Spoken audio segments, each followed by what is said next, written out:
ভাই থরসব বেলাল আসতেছে যে তোমাকে যে দাওয়াত দেয় নেই এজন্য রাগ করলে।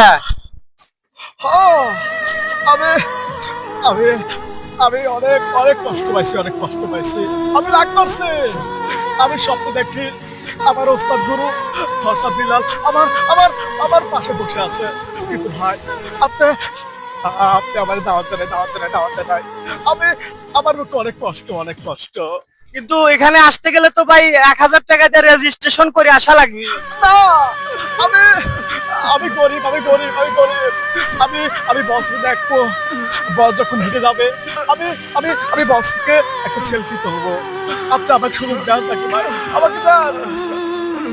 না এরকম তো সুযোগ নাই ভাই, এনে সবাই রেজিস্ট্রেশন করে আসতেছে, এনে তো রাগ করার কিছু নাই। আমার আমার এই বুকে অনেক অনেক অনেক আশা। আমি আমি গুরু খরচা বিলাল ভাইকে দেখবো। আমার আমার আমার এই আশা আপনি পূরণ করেন ভাই, পূরণ করেন। আচ্ছা দেখা যাক, একটু এটা একেলা ওয়েটিং এ রাখলাম, তাই বলে আপনি কারে না, তাই বলে আপনাদের সবাইকে না। এই একজন প্রতিভাবান ওকে একটু ওয়েটিং এ রাখলাম, তাই বলে সবাইকে না।